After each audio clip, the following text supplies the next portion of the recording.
Over 80% of people with disabilities use an assistive device, and 27% need at least one more, often citing cost as a barrier. Makers Making Change is helping bridge that gap.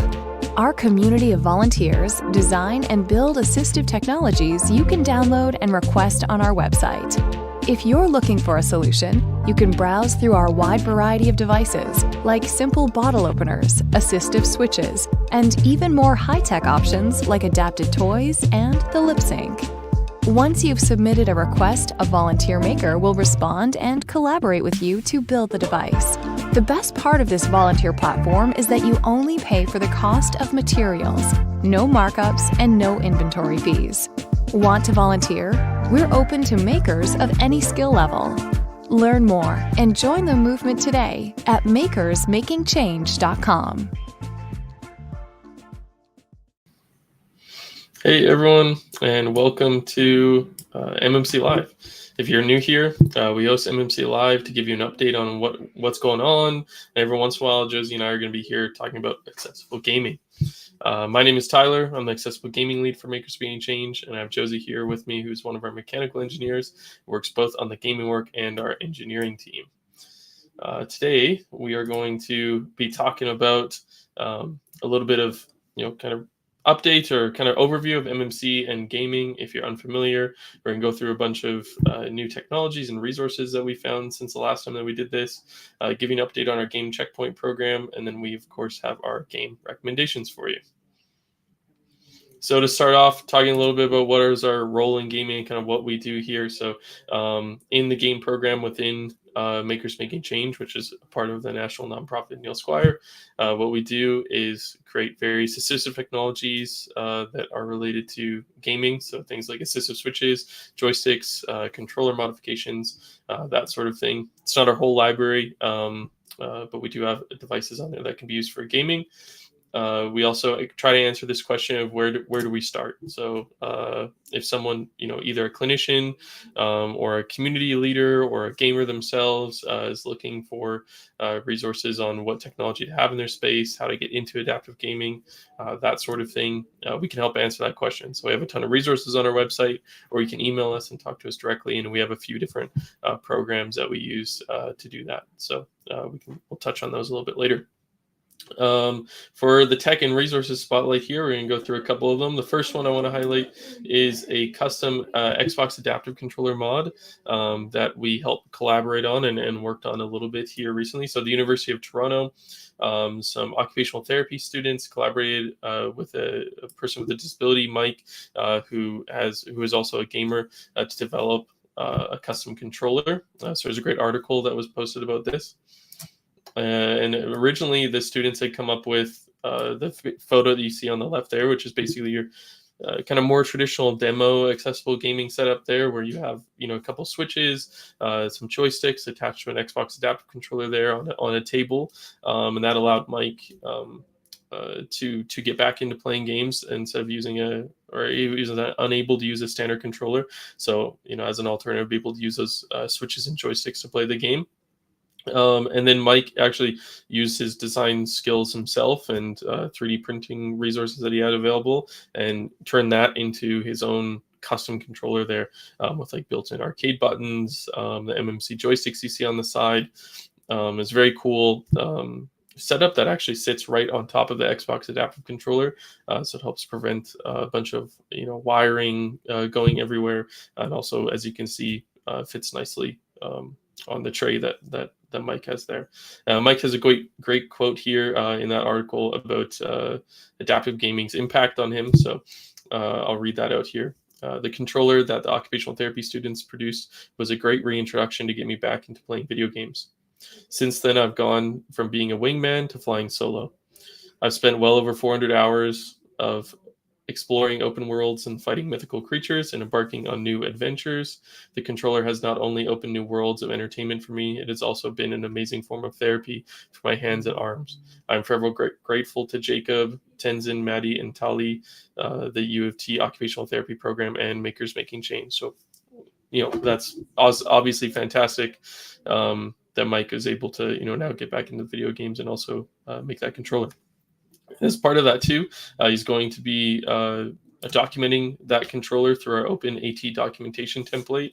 So if you have a design, or someone that maybe wants to share their design on our GitHub, you can find a whole template to document your project and submit it to us as a project as well too. You don't have to fully have it documented in that form, of course, to submit it to us. Even if you get it partially filled out or some way filled out, that obviously we can take that and shape that, or maybe we'll find some other volunteers to do that as well too. But the open AT template is a great way to be able to make sure that your design is repeatable, and makeable, and then users also have design information on that. So thanks for Mike to documenting that. Hopefully we see it on our library soon. Also, Rachel Bernier, one of the rehabilitation engineer at the Stankasti Center in Fredericton, created an Ultra Stick topper. So the Ultra Stick joystick is a very common joystick that you see in a bunch of adaptive gaming DIY setups. But this one is actually fit for our Redwood joysticks. Our Redwood joystick on our website uses the Ultra Stick internal pieces. And then you have the Xbox adaptive joystick. So that's a joystick that's sold by Xbox that kind of looks like a nunchuck style joystick. So combining these two together, kind of making that 3D printed mold that the joystick can sit into, and then thread on top of the Redwood joystick, allows you to kind of like a DIY flight stick idea. So those could be utilized and plugged into the Xbox adaptive controller. Then you have kind of a variety of different controls for left stick and right stick built in, where left stick would be the Redwood, or right stick, whichever one you prefer, would be the kind of larger movement of the Redwood, and then the little thumbstick on the top would be for the opposite joystick, and then the buttons on the Xbox adaptive joystick could be mapped to whatever you like. So that's available on printables right now, and will be added to our GitHub library for the Redwood joystick soon. This was also something I just wanted to share. I believe it's still out of stock right now. I haven't seen it in stock yet, but this might be a good option for folks for one-handed gaming. It's called the Move Master. So it's got one kind of joystick on the top there that you can move your hand on, and then a series of different buttons that can be adjusted up and down into like the right placement that you may want. So pretty cool, pretty interesting piece of technology. Hopefully comes in stock soon. And if you tried it and you got some thoughts and ideas on it, love to know it, because there's more options for one-handed gamers is always great.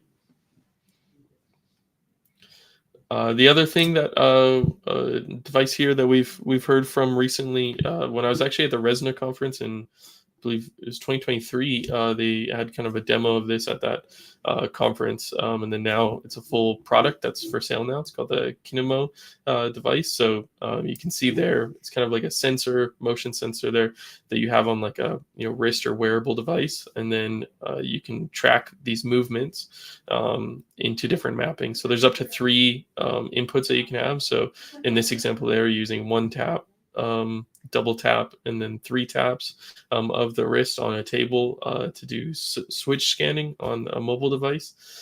So it can do mouse clicks and keyboard strokes.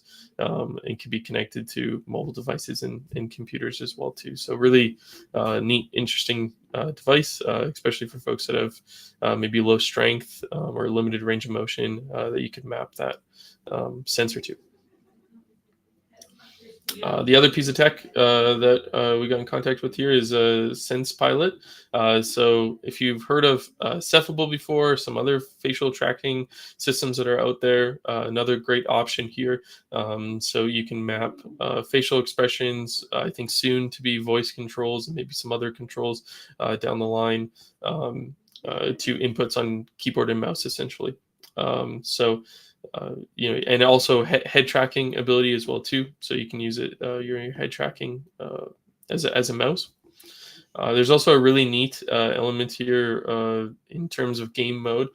So it's made with a really big focus in video games as well too. So when you're thinking about using head tracking or facial expressions in a video game, you may not want to like move your head left and then slowly wait for a cursor to move all the way to the left screen or right screen. If you're playing something like a first-person shooter, for example, you may want it to work more like a joystick where, as soon as you're moving it over, it's just kind of like shifting to the right. So I think on the next slide there, you'll see like there's a game mode on or off option, and then a rotation angle control. So if you're just moving your head slightly to the left or right, it will just move. It will lock the cursor in the middle of your screen and then just move it left or right. So when you're playing first-person shooters, it can be a really great option for viewing and moving around. So something that's completely new. I'm interested to see how people use it. I've been playing around with it, and I really like it so far. It also has a lifetime purchase as well as some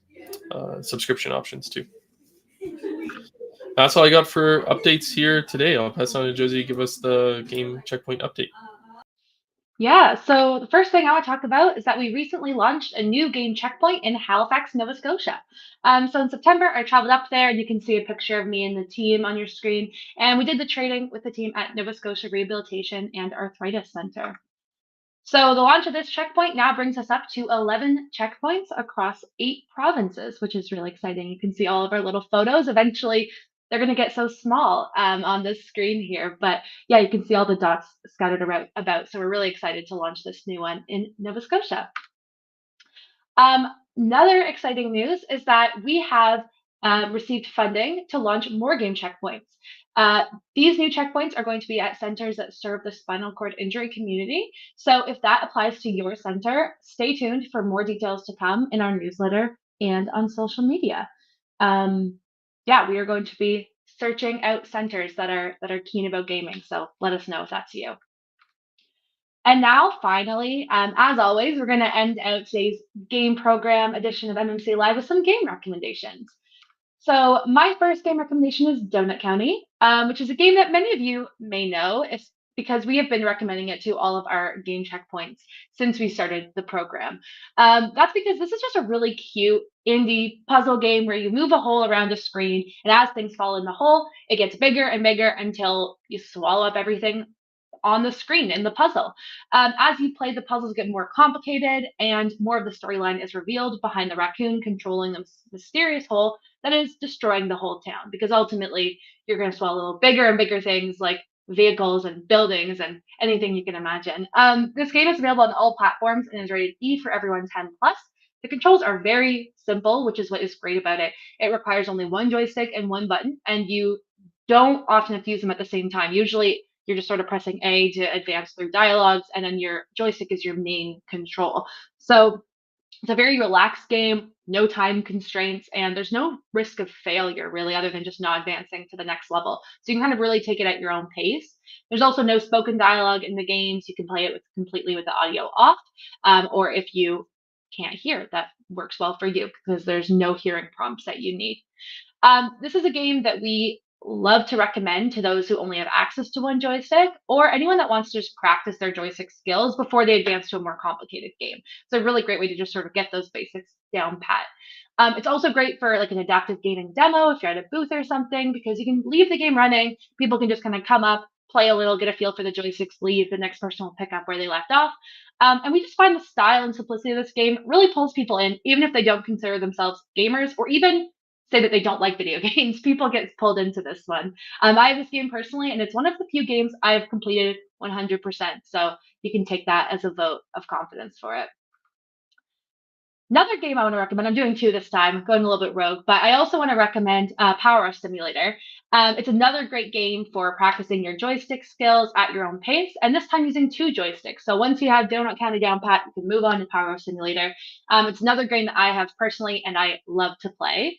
In this game, you basically do as it sounds, and you power wash. So you're power washing dirt off of various vehicles, buildings, and other objects, and you're kind of usually follow career mode, where then you take on various jobs and make money, and you can then upgrade your power wash setup. This game is rated E for everyone and is available on most platforms.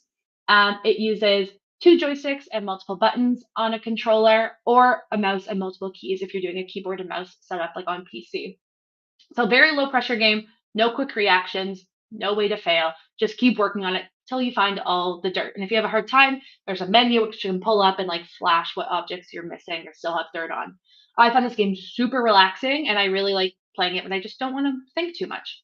And as I mentioned, it's a great game to practice using two joysticks and also controlling a character in a first person perspective. It's slower paced compared to a first person shooter like Call of Duty, but with similar enough controls, you kind of are like working your way back up to that level of controls. I personally have only played Power Simulator 1, but Power Simulator 2 just came out. So I also wanted to mention that. Um, Check it out. If it's as fun as the first one, it's going to be a great time. I see that there's like new features and stuff that they added to this one. So a game to check out. And I'll pass it over to Tyler. Thanks, Josie. Yeah, great recommendations there. And two, I mean, like you were saying with the joystick piece, something, I mean, a little behind the scenes is that we used to use Portal 2 for like kind of non-pressured, like non-time sensitive joystick control, dual joystick control to get comfortable with it. But yeah, Power Wash Simulator is probably a little bit of a better option, a little bit less time sensitive. You don't have the whole intro in the beginning of the game. So yeah, great option. My recommendation is for UFO 50, and I can't take credit fully for this suggestion. It came from Alex Carey of Playability. He gave me some really great recommendations. I mean, me and him were talking about Hades 2. As well as a new game coming out, because we both were loved and talked about Hades 1 before, but I had not heard about UFO 50 before this, and it's like your kind of classic arcade game style. Back in the 80s, you had a arcade cabinet, and there's like a series of different games that you can play on them. There's 50 different games that are kind of themed in this like pixelated platformer style that span a variety of genres. So, kind of pay for one game, you're getting 50 of them. They're all really, really good. And if you don't like one of them, the next one's going to have like a whole totally different style and look to it. It's available on Steam and Nintendo Switch. So on PC as well as Nintendo Switch 1 and 2. It's rated ERSB T for teen, and for controls, you really only need up, down, left, right, so like D-pad controls. There's like all platformer games, so you never need dual joysticks for those type of inputs, and then you need up to 2 actions, so either A or B, oftentimes, or right click or left click, depending on what system you're playing on. And what's really great from an accessibility perspective is quite simple input. So again, you're not going to have a random game in the middle of it where you're going to need to use your whole controller. You kind of have like 50 guaranteed games that are all going to use similar inputs for the most part, that are all going to have a single joystick control. So you could either use a joystick and map your joystick up, down, left, right, like a D-pad, or you could use 4 assistive switches if that's easier for you to map to the different directions. So super fun game. I started playing this weekend. I think I'm only on game 3 right now, but really, really loved it. Art style's amazing. And I believe there's a podcast even that goes along with it that you can listen to that kind of describes each of the games. Really cool. This one looks super fun. I definitely want to try it out. Yeah, awesome, perfect. Like everybody likes arcade games, so definitely give it a try. That's it for today's episode of MMC Live. Thanks so much for joining us. Don't forget to tune back into the next MMC Live to hear from the R&D team to dive into the work that we do to create low-cost open source assistive technology. Until then, happy gaming, everyone, and we'll see you next time.